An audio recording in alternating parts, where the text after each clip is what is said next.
家好，我是陈明慧，美华慈心关怀联盟的执行长，也是加州的专科护理师。今天我们为大家介绍的主题“关爱生命，认识安宁疗护”，是由美国联邦及州医疗保险 Centers for Medicare and Medicaid Services（CMS） 委托美国安宁疗护基金会 Hospice Foundation of America 以及美华慈心关怀联盟 Chinese American Coalition for Compassionate Care 共同制作的。当我们面对亲人患有重病时，我们第一件事要做的是，一定要想办法治好他，来避免死亡的威胁。假如医生告诉我们所有的医疗已经无效，而即将面临生命的末期，我们可能会做下列的选择：第一，坚持要医师继续做强烈的医疗，包括心肺复苏术、气切及插鼻胃管，并且期待奇迹的出现。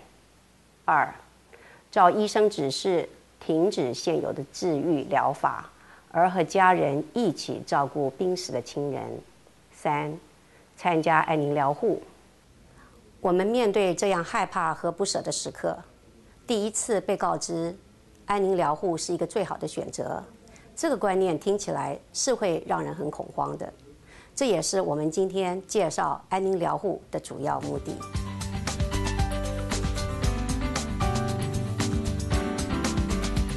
Why is hospice important? Well, hospice is important, Sandy, on a number of levels. I would say that when somebody is approaching the end of their life, they have very, very different needs.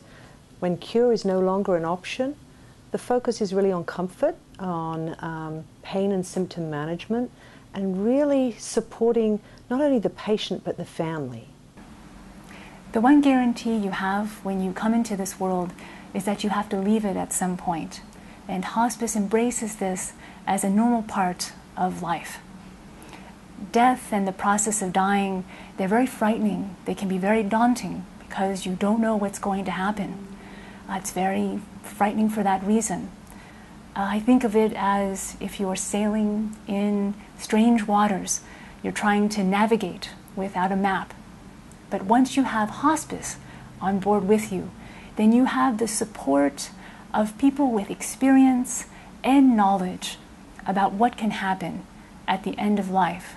And even though you still don't know exactly what's going to happen, you can't plot out point for point how death is going to arrive, you have people who are going to be there with you when you encounter the unknown. And I think that's the importance of hospice care. It's the support, it's the sense of not having to face things by yourself.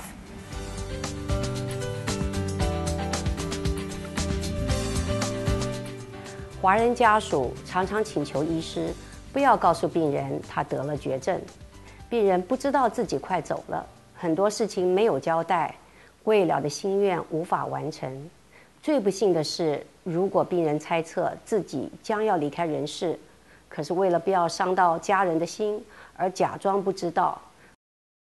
我爸爸得了一种遗传性的疾病，他有2年的时间，就是看到他逐渐的开始越来越病，但是传统观念你不能讲，你讲了会咒人死，或者说也不想讲，因为可能听的人也不想听，讲的也不想讲，所以就一直没有沟通，就假装没有病在。然后直到我爸爸过世以后，我才了解到说，我从来没有机会跟他讲说，爸爸，谢谢你这辈子这么辛苦照顾我们，你生病我很难过，从来没有机会跟他这样讲，因为我太害怕说会忌讳他，或者他不愿意听，或者他不想说再见。然后其实后来在很多年以后，大概在10几年以后，我在我收拾行李的时候，发现一张字条，我爸爸留给我的。他说：“爸爸这一辈最后悔的事情是没有告诉你我有多爱你。”为什么大家知道有这些坏处又不愿意讲呢？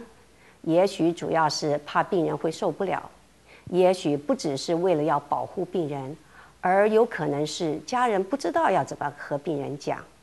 其实，医生如果用适当的方式，在适当的时间、环境下讲解，通常病人都能够接受，而且会非常感激，能让他有一个机会做一个适当的交代及告别。他 diagnose 那天就跟我讲，我觉得这样子对我来讲会比较好，因为我们 on this struggle together。当然有很多辛苦的一些，像他 chemotherapy 症状有呕吐，对他来讲很难过。那我就每一次他要 inject chemotherapy 那天晚上就很痛苦。那我就想try to keep her as much company as possible。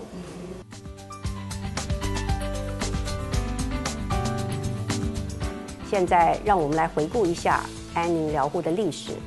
第一个安宁疗护是在大约第11世纪十字军东征圣战的时候，在宗教团体提供给长途跋涉的朝圣者，或是在战争中受伤的一个庇护所。近代的安宁疗护是在1950年由英国的 Cecily Saunders 医师开始带动的。到了1967年，他在伦敦创立了 St. Christopher's 安宁疗护。安宁疗护已经普及全世界，在中国总共有200多家安宁疗护，香港的安宁疗护首创于1992年，台湾的安宁疗护是在1990年由赵可式护理博士和赖允亮医师所推动的。1969年，美国在 New Haven、Connecticut 创立了第一所安宁疗护。目前，全美国大约有5000所安宁疗护，去年共有150万个病人接受了这项服务。虽然65岁以上的病人占了75%，安宁疗护的服务是不分年龄、不分疾病的，其中有38%是癌症病人，其他还有心脏病、肺部疾病、肾脏病、肝病、失智症或渐冻人及自然走入生命末期的老人家。根据统计，82%的安宁疗护病人都是白人，只有1.1%的病人是亚裔，少于0.3%的病人是中国人。中国人不参加安宁疗护最大的2个原因是对安宁疗护没有正确的认识，以及没有会说中文的安宁疗护工作人员。美华慈心关怀联盟就是应华人的需求，在2005年12月成立的。这是全美唯一为华人从事生命教育、资讯提供及生命末期义工陪伴的非营利慈善联盟。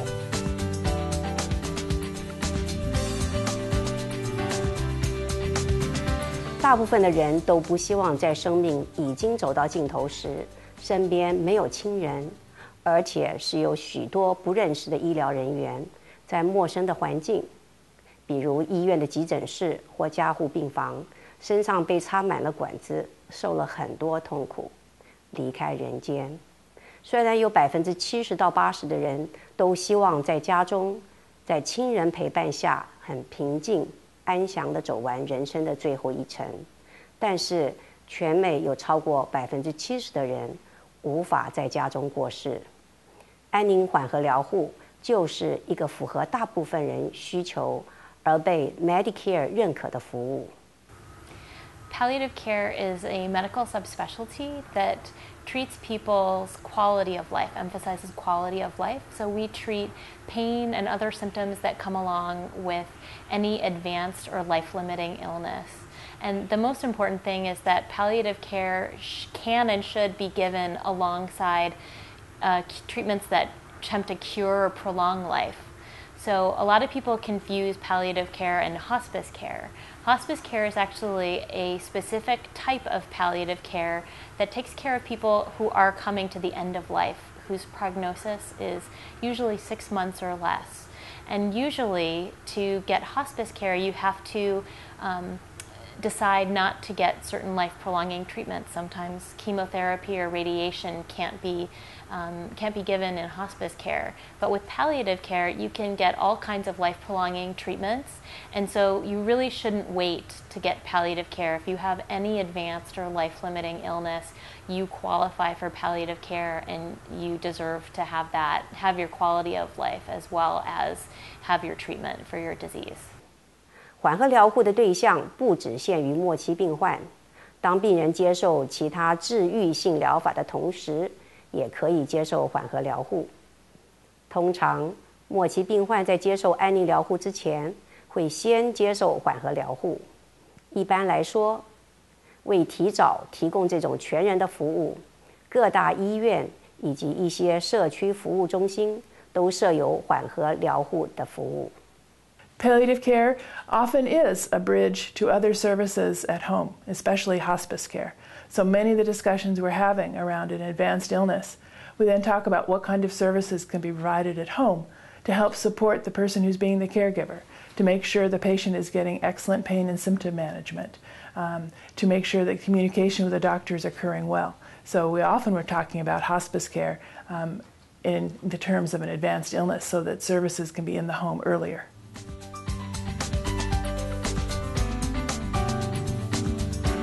安宁疗护是一种特别的关怀理念，病人可以在自己认为是家的地方接受安宁疗护，而家可以是病人的住家、疗养院、社区居家生活协助住所，或是安宁疗护院。So for some families, it's very true that they're very busy, full-time jobs, or perhaps they live here, especially in San Francisco, in very small apartments or homes. So they're not able to manage the very last stages when someone is imminently dying. So we are able to offer inpatient comfort care where families can gather around the patient's bedside, receive medications for pain and symptom management. 知道亲人甚至自己已经面临生命末期，绝对不是一个容易接受的事。要能接受安宁疗护的服务，就必须先能接受死亡这个事实。因为安宁疗护通常是在人生命的最后6个月才能够提供这项服务。安宁疗护不能增加或减少病人的自然生命期，但是安宁疗护是绝不放弃病人，而且提供给末期病人和家属全人、全程、全家、全队及全社区的照顾。So I try to approach all my patients as individuals. I think that in Chinese culture, sometimes we notice that there are decisions that are made as a family rather than made as individuals. The American culture emphasizes the individual, and the Chinese culture oftentimes emphasizes the family unit. And so we take that into account when we're providing medical care to Chinese patients and their families. And we ask our patients whether they like to make decisions themselves or with their family together, and how much information they would like themselves, and respect that. If they would like information about their illness, then we give it to them gently and respectfully. And sometimes families have concerns about that, but we work with the families to make sure that everyone's comfortable with the information that's given to the patient. And we also work with the family in terms of making decisions for our Chinese patients.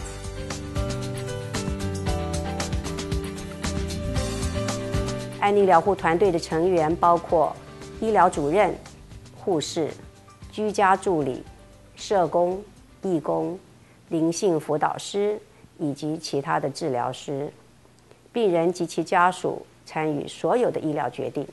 除了家访，团队1天24小时，每周7天提供电话服务。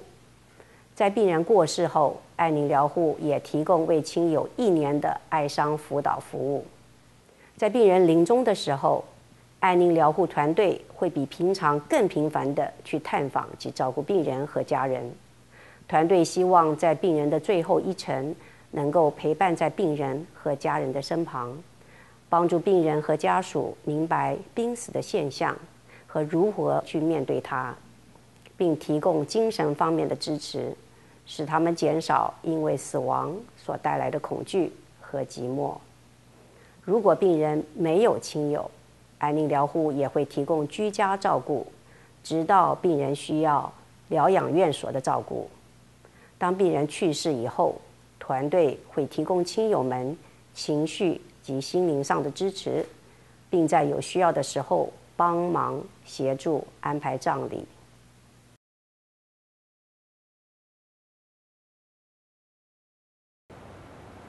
比如说刘华明，他是给我很要好的。他过世的时候就在房间，倒了地下，就这样走了。刚刚吃饭的时候还在楼下，给他在坐在那个桌子旁边在聊天，回头他就走了。你说有什么办法？只好到殡仪馆去，大家在那边给他送终。人在死之前，一个心灵就是说，一个心灵的安宁的走是一个非常重要的事情。那这个安宁的走，有时候可能是说，想说我害怕死亡，这是可以的，这是正常的。因为我自己家人很多家人都已经过世了，然后我心里头有很多遗憾所以当我学到自己作为变成一个心理咨商师以后，知道说这些遗憾其实都可以避免的。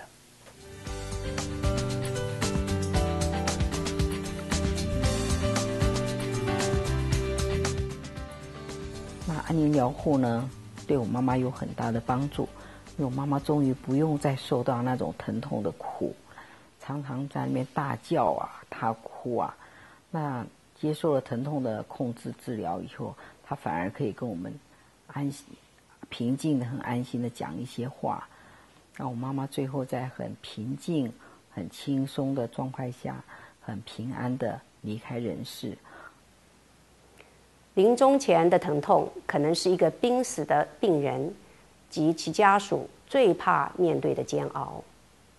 其他常见的症状还包括了呼吸困难、烦躁、忧郁、失眠、没有食欲、恐惧，有时甚至会有自杀的念头。许多病人在长期承受剧痛的同时，也饱受失眠的痛苦。吗啡这类的止痛药会让病人昏昏欲睡，每日服用2次吗啡或与其他相关的药物，可以在12小时内有效地减少疼痛。而这些持续24小时的催眠作用，正好让病人可以好好的睡上一觉，来补充体力。这种持续而有效的疼痛治疗，可以让病人恢复正常的生活作息。如果病人一直深睡不醒，可能是由于其他的镇定剂或抗忧虑剂所产生的副作用。我看到是说，有些病人他情愿忍到最后不得已的时候，他去吃止痛药，尤其是像麻醉性的止痛药，比如吗啡。但是呢，事实上呢，你在低剂量，但是持续给、定期给，比如说每6个小时、4个小时给，这个的效果会比你一直忍到最后不得了的时候、不得已的时候你才去吃一颗，那一颗的剂量会比你的低剂量要高很多倍，反而不好。但是因为很多我知道我们华人对吗啡有些误解，总认为说这个会上瘾，但是这个是跟上瘾是没有关系的。上瘾是因为心理上的需要，可是呢，耐受量是因为你身体对它产生了耐受量。就比如说你有些人高水压，吃到一段时间，那药吃了一段时间，一定要换药或者是要加量，这个理论是一样的。There's a very big difference between needing a medicine to help you stay comfortable and to improve your quality of life and becoming addicted. For people who do not have a past history of substance abuse, becoming addicted to one of these medications when you're using it under the supervision of a doctor or nurse is very, very rare. So we encourage our patients, for their comfort, to consider taking medications like morphine in that family of medications. And these medications are used for different reasons. The one that people most often think about is pain, but morphine and the other medicines in that family of drugs can also be used for shortness of breath, and that's an important thing that people often fear when we're giving one of these medicines like morphine, that it's because there's pain, and that's not always the case.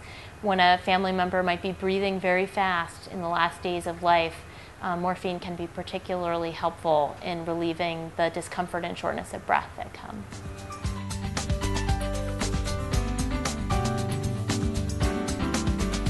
病人一旦加入安宁疗护，安宁疗护工作人员会讲解为什么心肺复苏术，通常称为 CPR， 很可能并不是末期病人的最佳选择。人工心肺复苏术可以挽救一些原本健康但因意外而心肺停止功能的人，但是对于器官衰竭的生命末期病人，通常是没有帮助的。即使心跳恢复，脑部也有可能由于缺氧而丧失身体和心智的功能。这是为什么在紧急情况下应该打电话给安宁疗护，而不是911。因为911的急救人员会违反病人的意愿，把他们送到医院的急诊室，并进行心肺复苏术。有的意义，所以他认为说做的 CPR 一定就活了，就没有问题了。但是事实上呢，我们要了解，这个 CPR 是用在当你器官都是完好的时候，只是一个意外事件或是一个很简单的疾病造成你呼吸停止，或者心脏停止跳动，那这个时候绝对要做我们绝对要做全力抢救。但是在生命末期的时候，是各个器官都关闭的时候，那你做这个 CPR 就是等于是没有效的，反而是增加病人的痛苦。比如说有时候在急救中一定有一些就是说压断肋骨啊，这些不好的合并症。People know what their options are. And I think that a lot of people, sometimes it's a language issue of the way that that in Chinese sometimes people are asked about their preferences for end-of-life care. But I try to make sure that patients know that they can choose aggressive care and invasive measures to prolong their lives, but there also is another option, and that is to focus on comfort and to have the end be kind of a quiet and peaceful time rather than a very chaotic and invasive time in the hospital in the intensive care unit.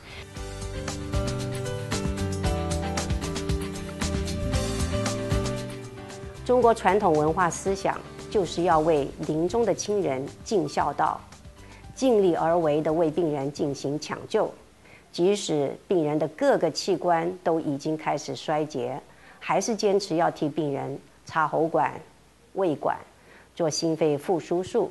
其实要看着亲人因为自己拒绝让他使用吗啡类止痛药，或坚持要插管，而让亲人受苦的那种内疚，常是一种无法磨灭的遗憾。当时我的念头里面有想到有关于 hospice 这个是那个安宁疗护的事情，但是医护人员并没有告诉我，而我自己也私心的希望我父亲能够长命百岁，我不希望他走到那一步。于是这个，而且我对那个认识也不是很了解，念头闪过了一下，我就放掉了。我们也接受了医生的建议，我父亲做了气切，插了胃管，因为他不能吃、不能讲话，也插了尿管。做了气切之后，他醒过来，非常不舒服。我父亲一直用手去拔那个管子，医护人员一看就把他的手绑起来。我父亲很不舒服，很难过，只好用脚去踢，结果就是五花大绑在病床上面，然后不能言语，把嘴巴张得大大的望着我。我们家属难过极了，不晓得该怎么样的去帮助他。过了4个礼拜，做了气切之后，我父亲还是走了。走掉之后，我们家属才深深的后悔，当时因为无知没有帮助到我父亲。那么我们到底应该怎么做呢？在这里要和您介绍2份医疗表格。第一，医疗照护事前指示 （Advanced Healthcare Directive） 是一份为18岁以上的美国居民所准备的表格。当您生命有危险或不能够为自己做医疗决定的时候，这份已经事先写明您医疗意愿的表格就会给家人及医疗人员提供足够的指示。家人和医师清楚地知道您的意愿是什么，家人也不会怕被别人指责，并且免去家人之间不必要的争执。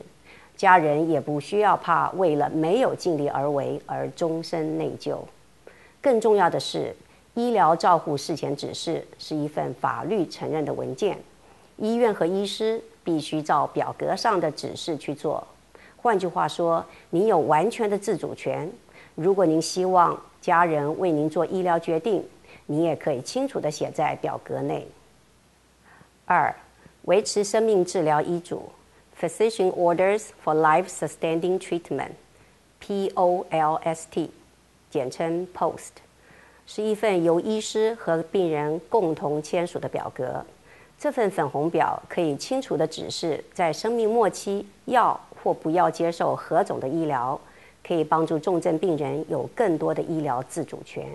在病人无法表达他的意愿时，这份表格就可以发挥效用。我不要开刀，为什么年纪都这么大了，要走了也是应该的，所以我不要给他们做什么大的手术，能够给他自然的死亡就好了。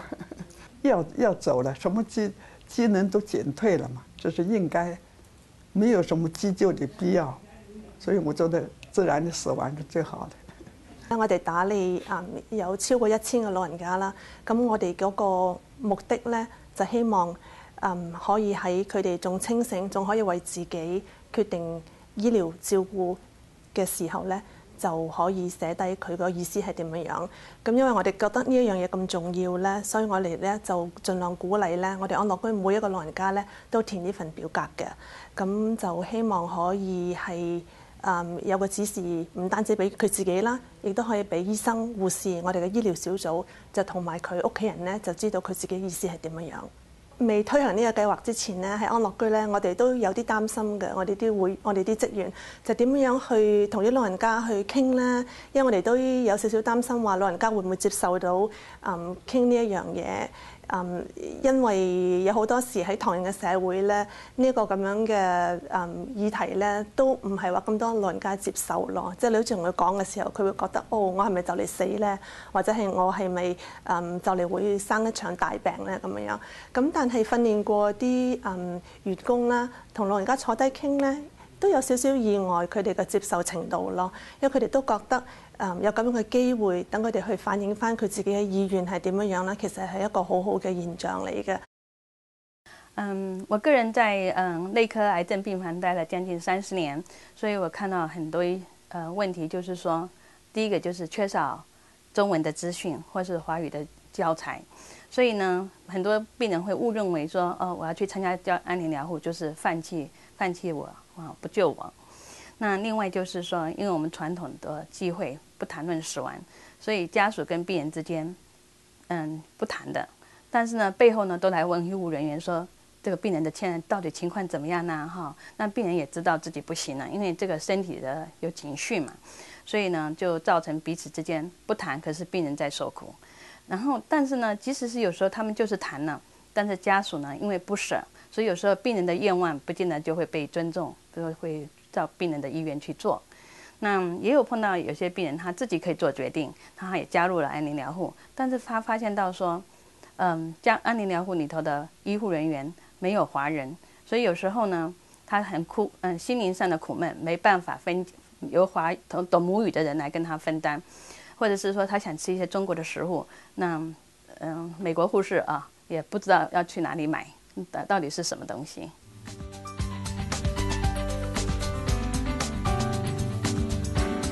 2004年，國會添增了一項醫療照護受益方案，允許病人接受一次性的安寧緩和療護及疼痛控制的諮詢。如有需要，請查詢您所在的安寧療護是否提供這項服務。Person has Medicare plus Medi-Cal insurance, then Medicare covers the hospice part, Medi-Cal covers the room and board cost, and then functionally it's free for the family. If it's private insurance, generally the private insurance pays for the hospice, and then again the room and board cost is at cost to the family. So there's lots of hidden costs that are involved with taking care of a person at this point in their lives. That isn't really talked about in the media, I think. 醫療保險通常會支付下列4種不同的安寧療護服務： 1. 日常居家護理，在病人家中或住處提供服務是最常見的安寧療護方式。 2. 短期连续居家护理。当病人在医疗危急或临终时，安宁疗护人员会在家中提供8到24小时的连续照顾。3、短期住院治疗，让病人在有急性或复杂的病况，而在家中不能够处理的情况，得到短期的住院治疗，譬如短期住院以处理在家无法控制的严重疼痛。4、短期喘息疗护，这种疗护是全天候照顾病人的家属能够提供一个喘息的机会，可以在安宁疗护中心或设有安宁疗护的医院。另外，团队义工也可以为家属们提供为期5天的喘息疗护。For now, I think we need respite care more. Whenever we need to take a break, like short vacations as a family, as a small family with our daughter, we need somebody who can oversee, like my mother-in-law, and with her caregivers who can only speak Mandarin, and also communicate with her doctors, and then so that we can feel more at ease, knowing that she is in good hands. We cannot be with her all the time, and my mother-in-law, if there is nobody beside her, she will have anxiety.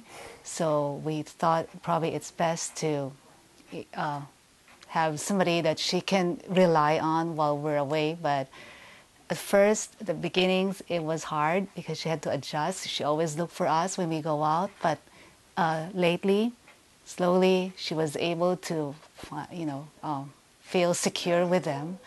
It takes a while. It takes some time for her, for us, and even for the caregivers to adjust to this kind of situation where we and the patient, we all live together. 如果您的健康保险计划没有规定您接受特定的安宁疗护，你可以请您的医师做转介，也可以由您的邻居或朋友介绍他们接触过、口碑好的安宁疗护。最好的办法就是直接打电话给安宁疗护机构。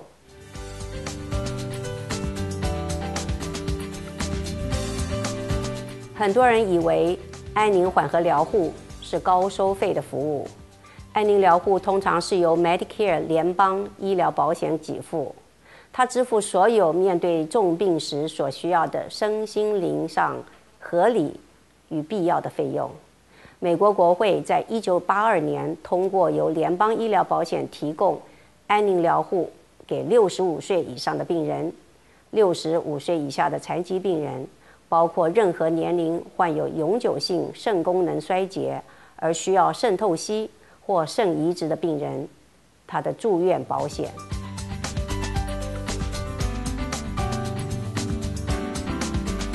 西元1999年，国会制定了病人权利法案，要用英文和医疗人员讨论自己或亲人的医疗问题，常常是华人必须面对的一个挑战。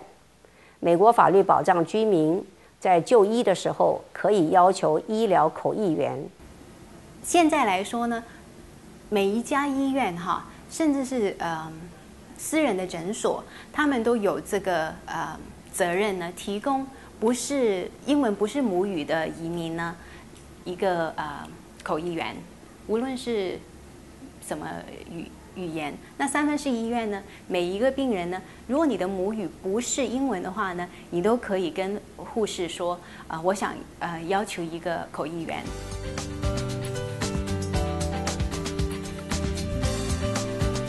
当临终的病人和家属处理每天的照顾、挑战和抉择时，冲突是难免会发生的。若冲突是介于您和安宁疗护团队之间，可以先和团队中你最信赖的队员进行沟通，以期能够有效解除纠纷。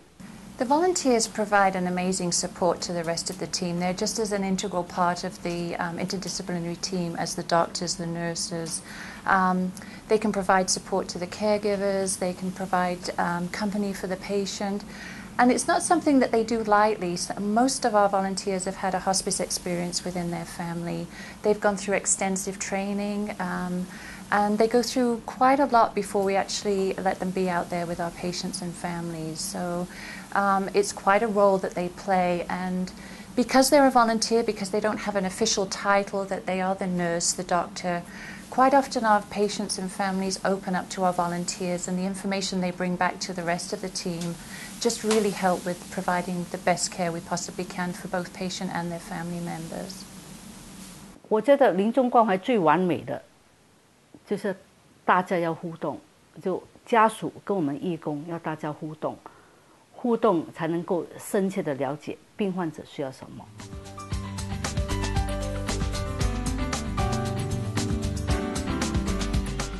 当病人的病情改善，或病人及亲人决定安宁疗护不再适当，病人或代理人可以在任何时间以书面完成撤销接受安宁疗护。一旦安宁疗护收到文件，病人的联邦医疗保险会恢复到先前的计划。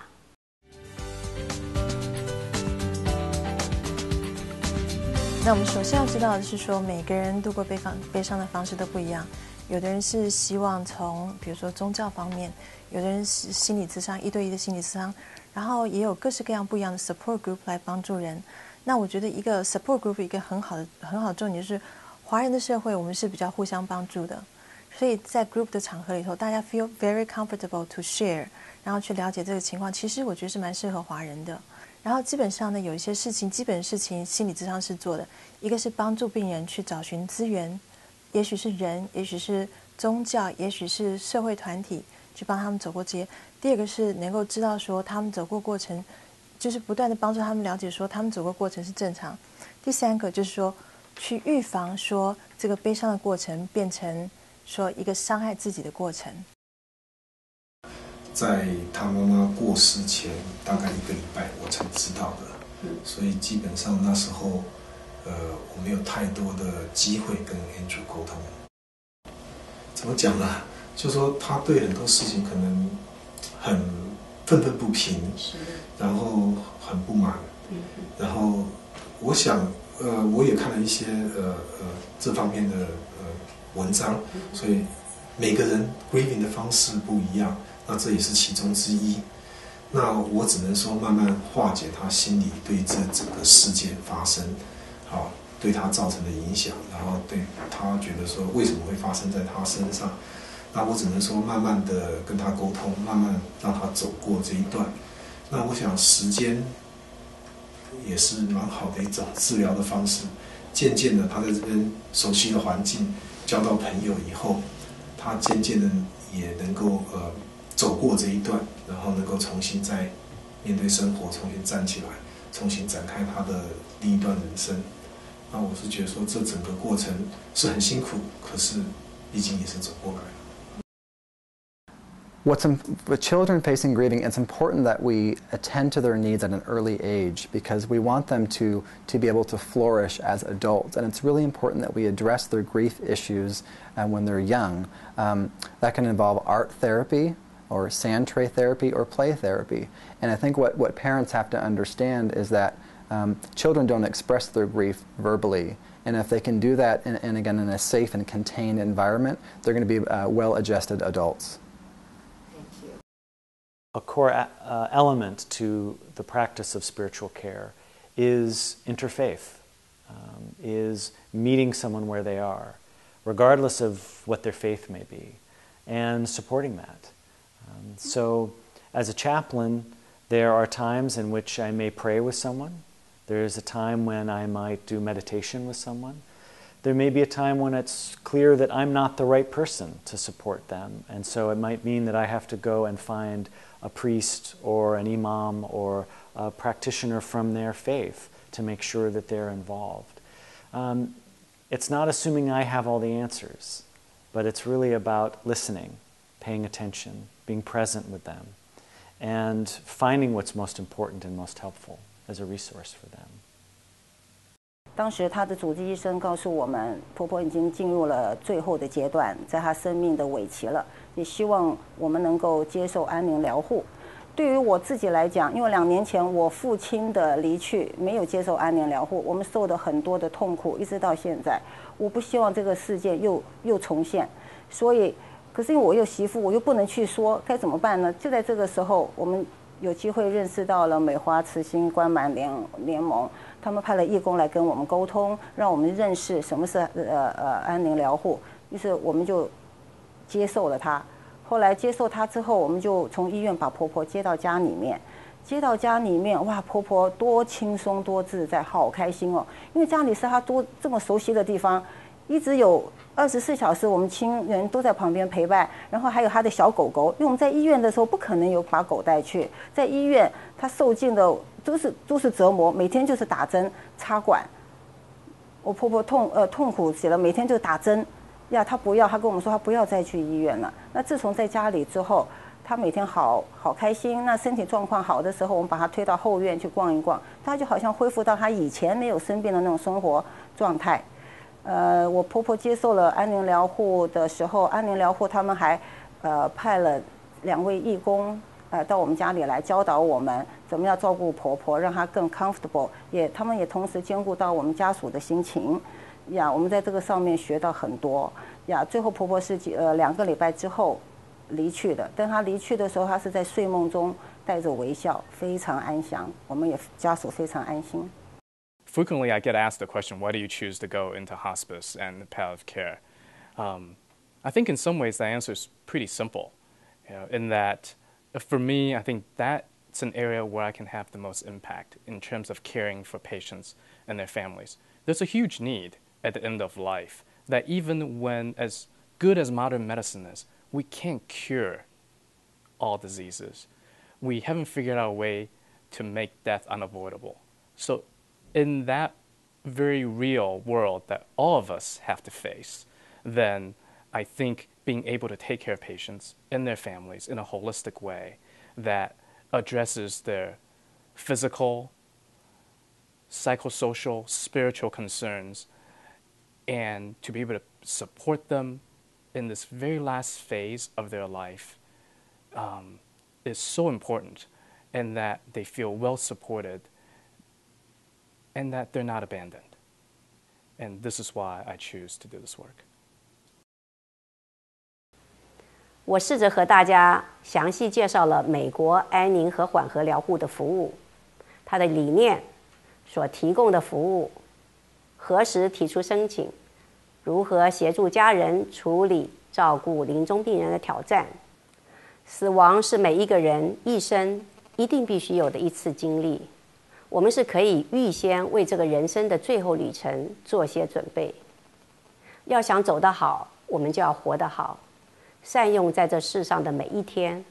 而在这个人生之旅结束前，希望都能坦诚地在适当的时机表达自己的感情、想法及心灵上的需求，有机会真诚地对家人、朋友们说：谢谢你，对不起，我爱你，再见，真正地做到生死两相安。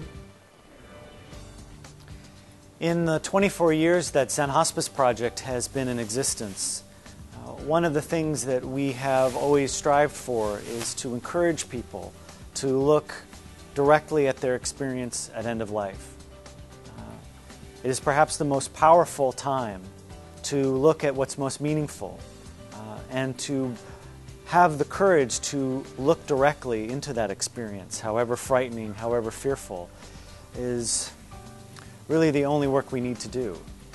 Because in that moment of looking towards that experience is where we learn the most about ourselves.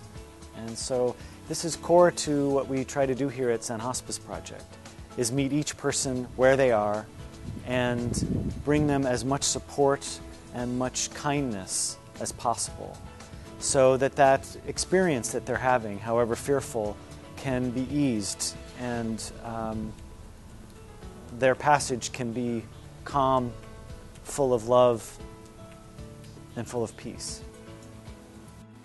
谢谢您的观赏，我们下回再见。祝您平安、喜乐。